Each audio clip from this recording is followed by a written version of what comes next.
Laura Mendes avait grandi dans un univers où tout brillait, sauf ce qu'elle portait à l'intérieur. Héritière d'un empire familial colossal, elle était habituée aux regards admiratifs, aux sourires calculés et aux invitations qui ne visaient jamais sa compagnie, mais son nom. La richesse l'entourait comme un mur invisible, imposante, froide et silencieuse. À l'extérieur, tout semblait parfait. À l'intérieur, tout s'effritait doucement. Chaque matin, elle enfilait des vêtements impeccables, ajustait son maquillage comme une armure et avançait dans la journée avec la posture d'une femme que rien ne pouvait atteindre. Pourtant, ses yeux fatigués révélaient une autre vérité, un vide grandissant, une solitude étouffante que ni les bijoux ni les succès ne parvenaient à apaiser.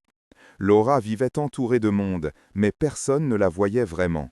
Personne ne cherchait à savoir ce qu'elle ressentait. Les réunions s'enchaînaient sans fin, les décisions importantes se succédaient. Les responsabilités pesaient sur ses épaules comme une montagne invisible. On l'admirait, on la consultait, on la craignait parfois, mais jamais on ne l'écoutait. La vie qu'elle menait semblait parfaitement orchestrée. Pourtant, elle avait l'impression de traverser chaque journée comme une figurante dans sa propre histoire. Ce matin-là, alors qu'elle observait la ville à travers les immenses vitres de son bureau, un malaise familier remonta dans sa poitrine. Une tension qu'elle ignorait depuis des mois, comme si son âme criait qu'il était temps d'arrêter de jouer un rôle qui n'était plus le sien. Le silence intérieur, celui qu'elle retrouvait chaque soir en rentrant dans son immense maison, devenait trop lourd, presque insupportable. Sans réfléchir davantage, poussée par un instinct qu'elle n'avait jamais ressenti auparavant, Laura saisit les clés de sa voiture. Elle décida de conduire elle-même jusqu'à une réunion prévue dans une région éloignée. Un geste inhabituel pour elle, presque impulsif. Peut-être cherchait-elle une pause, peut-être une échappée, peut-être une réponse. Elle ne le savait pas encore, mais ce simple choix allait l'entraîner vers un chemin que son cœur attendait depuis longtemps. La route s'étirait devant elle comme un ruban humide, bordé de champs silencieux et d'arbres immobiles. Le ciel, d'un gris nour, paraissait refléter exactement l'état de son cœur. Laura conduisait depuis plus d'une heure, laissant derrière elle les immeubles brillants, le bruit incessant et la sensation d'étouffement qui l'accompagnait depuis des années. Le simple fait de s'éloigner de la ville lui donnait l'impression de respirer un peu mieux, même si elle ne savait pas encore ce qu'elle cherchait. Le vent commençait à se lever, soulevant des nuages de poussière sur la route de terre. Laura fronça les sourcils, peu habituée à ce genre de paysage reculé. Son GPS ne captait presque plus rien et le réseau téléphonique disparaissait peu à peu. Pourtant, elle continua d'avancer, comme guidée par quelque chose qu'elle ne parvenait pas à nommer. Soudain, un bruit sourd retentit sous le capot. Le moteur toussa, vibra, puis la voiture ralentit brusquement avant de s'arrêter au milieu de la chaussée. Non, pas maintenant, murmura-t-elle, frappant le volant du bout des doigts. Elle tenta de redémarrer, mais le moteur refusa obstinément de se remettre en marche. Une bouffée d'irritation, puis d'angoisse monta en elle. Elle regarda autour. Rien. Pas de maison, pas de voiture, pas même une silhouette au loin.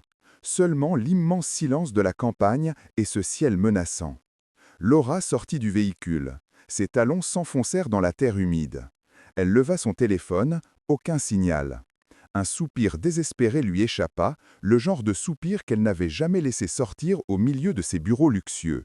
Comme si ce lieu isolé lui arrachait une sincérité involontaire. Quelques gouttes de pluie tombèrent sur ses épaules. Lentement d'abord, puis de plus en plus nombreuses. Elle s'adossa à la voiture, sentant un mélange étrange de frustration et de résignation. Peut-être, pensa-t-elle, que ce moment était l'image parfaite de sa vie, pleine de ressources, mais étrangement immobile. Puis, entre le bruit léger de la pluie et le battement de son propre cœur, elle entendit quelque chose. Des pas, lents, réguliers. Quelqu'un approchait de l'autre côté de la route. Et sans le savoir, la vie de Laura était sur le point de basculer. À travers le rideau de pluie fine, une silhouette se dessina peu à peu. Un homme avançait d'un pas tranquille, comme si la tempête ne le concernait pas. Il portait une chemise de coton légèrement ouverte, un pantalon usé par le travail et tenait sous le bras une vieille veste ainsi qu'une petite boîte à outils métallique. La simplicité de son apparence contrastait tellement avec l'univers de Laura qu'elle en resta un instant immobile. Quand il fut assez proche, Il s'arrêta à quelques mètres d'elle. Son regard était calme, presque apaisant, comme celui de quelqu'un habitué à écouter plus qu'à parler. « Vous avez des ennuis » demanda-t-il d'une voix douce. Laura hocha la tête, un peu méfiante. Elle avait appris à se protéger, surtout face aux inconnus. « La voiture s'est arrêtée, sans raison », dit-elle d'un ton sec presque involontaire. L'homme esquissa un sourire léger. « Les voitures ne font jamais rien sans raison. Permettez ?» Sans attendre une réponse directe, il s'approcha du capot et l'ouvrit avec assurance. Le bruit de la pluie sur le tôle créait une sorte de musique rythmée tandis qu'il examinait le moteur. Laura, mal à l'aise, resta debout à ses côtés, tentant de comprendre ce qu'il faisait. « Je m'appelle Gabriel, au fait, » dit-il en se redressant un instant. « Je viens du village juste derrière la colline. »« Laura, » répondit-elle brièvement.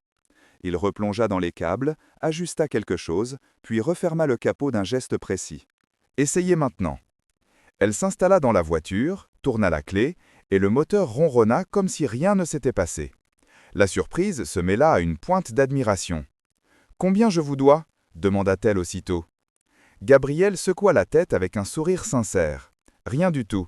Le monde est assez dur comme ça. Un peu d'aide ne coûte rien. » Cette phrase resta suspendue dans l'air, comme un souffle qu'elle ne savait pas comment accueillir. Puis, avant qu'elle ne proteste, il posa doucement sa veste sur ses épaules. « Il fait froid. Rendez-la-moi quand vous repasserez par ici. » Il s'éloigna sous la pluie, laissant Laura immobile, troublée par une sensation étrange, celle d'avoir été vue pour la première fois depuis très longtemps. Les jours qui suivirent, Laura tenta de reprendre le cours normal de sa vie.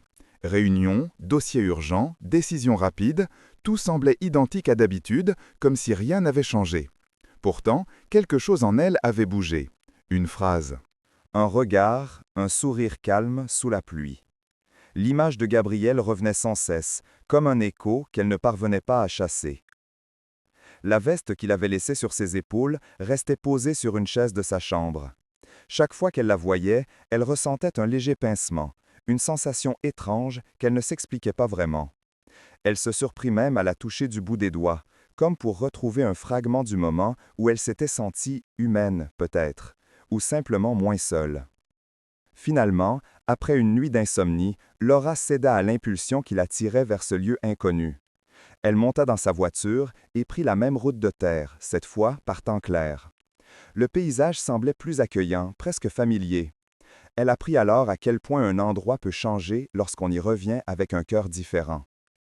En arrivant au village, elle repéra rapidement une petite enseigne en bois. Atelier Gabriel, réparation mécanisée. La simplicité du lieu la frappa. Rien à voir avec les bâtiments froids et impersonnels auxquels elle était habituée. Ici, tout semblait respirer la vie, l'authenticité. Gabriel était penché sur une moto, concentré, une trace de graisse sur la joue. Lorsqu'il leva les yeux et aperçut Laura, un sourire spontané illumina son visage. « Vous avez retrouvé le chemin » dit-il en s'essuyant les mains sur un vieux chiffon. Laura sourit malgré elle. « Je suis venu vous rendre ceci. » Elle tendit la veste. Gabriel la prit délicatement, comme s'il comprenait que ce geste représentait bien plus qu'un simple retour d'objet. « Je ne pensais pas que vous reviendriez, » avoua-t-il. Elle baissa un instant le regard, puis répondit « Moi non plus ». Et dans ce bref échange, quelque chose de nouveau, de fragile, venait de naître. À partir de ce jour, Laura trouva 1000 prétextes pour revenir au village. Parfois, elle disait à son équipe qu'elle avait un rendez-vous à l'extérieur. D'autres fois, elle prétendait devoir inspecter un terrain pour un projet futur. Mais la vérité était bien plus simple. Quelque chose dans ce petit coin de campagne la retenait, l'apaisait, l'appelait. Et ce quelque chose avait un nom, Gabriel. La deuxième fois qu'elle passa à l'atelier, il l'accueillit avec un café fumant dans une tasse ébréchée, comme si c'était la chose la plus naturelle au monde. « Je ne savais pas comment vous l'aimiez, alors j'ai improvisé, » dit-il avec un sourire timide. Laura goûta la boisson et, à sa propre surprise, trouva ce café meilleur que tous ceux servis dans ses luxueux bureaux. Peut-être était-ce le goût, ou peut-être le moment. Peu à peu, elle découvrit la vie du village. Les enfants qui couraient pieds nus près de la rivière. Les habitants qui se saluaient par leurs prénoms comme une grande famille. Les vieux qui jouaient aux cartes sous un arbre immense, riant du même rire depuis 20 ans. Laura observait, écoutait, se laissait envelopper par une simplicité qu'elle n'avait jamais connue.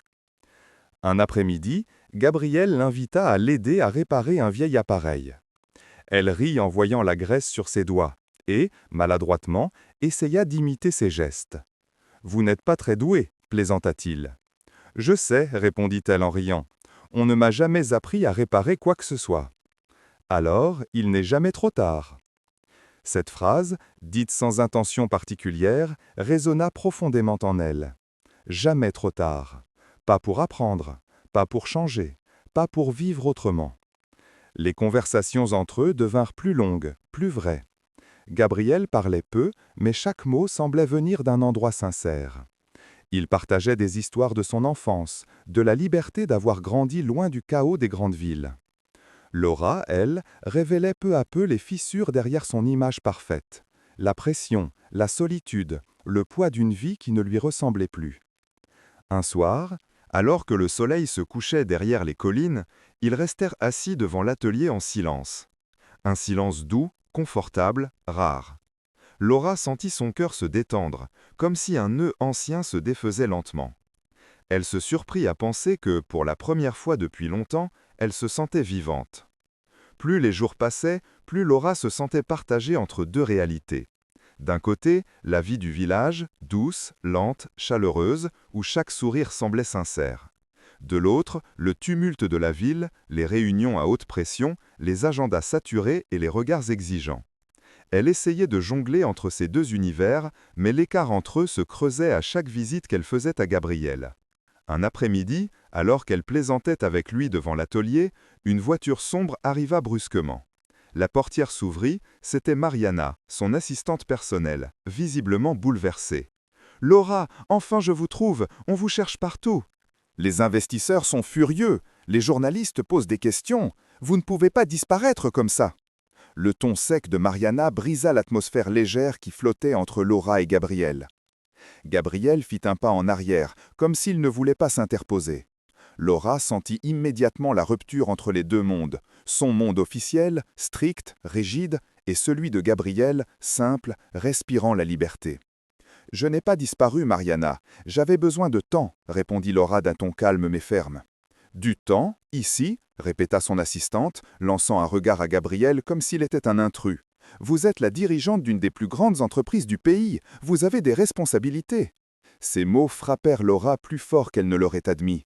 Ce que Mariana disait était vrai, mais cela sonnait comme une condamnation, comme si sa vie était déjà écrite, sans possibilité d'écart, sans espace pour ressentir, respirer ou aimer.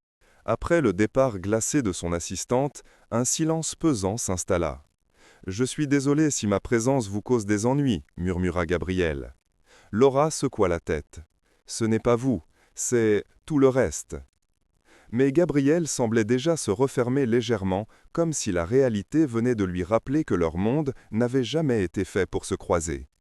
Les jours suivants furent plus difficiles. La presse s'emballait, les sociaux exigeaient des explications et les regards se posaient sur Laura avec suspicion. Au village, certains commençaient à murmurer « la femme riche, la citadine, la grande héritière ». Et au cœur de cette tempête, Laura comprit qu'elle ne pouvait plus ignorer la vérité. Plus elle s'approchait de Gabriel, plus les deux mondes qu'elle tentait d'unir menaçaient d'exploser l'un contre l'autre. Les jours qui suivirent ressemblèrent à une longue respiration coupée. Laura tentait de maintenir l'équilibre entre ses obligations et ses escapades au village. Mais tout semblait glisser entre ses doigts. Chaque fois qu'elle retrouvait Gabriel, elle ressentait une paix fragile, comme un refuge. Chaque fois qu'elle repartait, elle emportait avec elle une part de doute, une inquiétude croissante qu'elle ne savait pas nommer. Un soir, alors que le soleil disparaissait derrière les collines, elle arriva à l'atelier et trouva Gabriel assis dehors, les mains jointes, le regard perdu. Dès qu'il leva la tête, elle comprit que quelque chose n'allait pas. « Gabriel, qu'est-ce qu'il y a ?» Il inspira profondément, comme si les mots qu'il s'apprêtait à dire lui faisaient mal. « Laura, je crois qu'il vaut mieux qu'on prenne un peu de distance. » Elle sentit son cœur se contracter brutalement. « Pourquoi tu dis ça? J'ai fait quelque chose ?»« Non, ce n'est pas ça, » répondit-il doucement. « C'est tout ce qui t'entoure, tout ce que tu as apporté. Je vois bien que ta vie là-bas devient compliquée à cause de moi. » Elle secoua la tête avec force. « Tu n'es pas un problème, Gabriel. C'est le contraire. » Il sourit tristement. « Peut-être, mais ton monde n'acceptera jamais le mien, et je refuse d'être ce poids qui tire ta vie vers le bas. Les mots la transpercèrent comme une lame. Tu crois vraiment que c'est ce que je ressens? Je crois que tu mérites plus que des complications. Tu mérites quelqu'un qui se fond dans ton univers, pas quelqu'un qui t'en éloigne. Les larmes lui montèrent aux yeux, mais elle tenta de rester droite. Et toi, tu mérites quoi? Que tu sois libre, répondit-il simplement. Un silence lourd, douloureux, s'étendit entre eux. Puis Gabriel se leva. C'est mieux ainsi, Laura, au moins pour maintenant. Elle voulut parler, le retenir, crier que ce n'était pas juste. Mais aucun son ne sortit. Elle le regarda s'éloigner, la silhouette floue dans la lumière du soir, et sut qu'elle venait de perdre une part d'elle-même. Cette nuit-là, dans son immense maison silencieuse, Laura comprit ce que signifie vraiment la solitude. Ce n'est pas être seule, c'est être sans lui. Les jours qui suivirent la séparation furent un brouillard pour Laura. Elle se levait, se maquillait, assistait aux réunions, parlait avec assurance. Mais tout en elle fonctionnait en pilote automatique. Chaque tâche semblait dénuée de sens, comme si elle jouait un rôle devenu trop étroit pour elle. Le visage de Gabriel, sa voix douce, ce regard calme, tout l'a hanté silencieusement.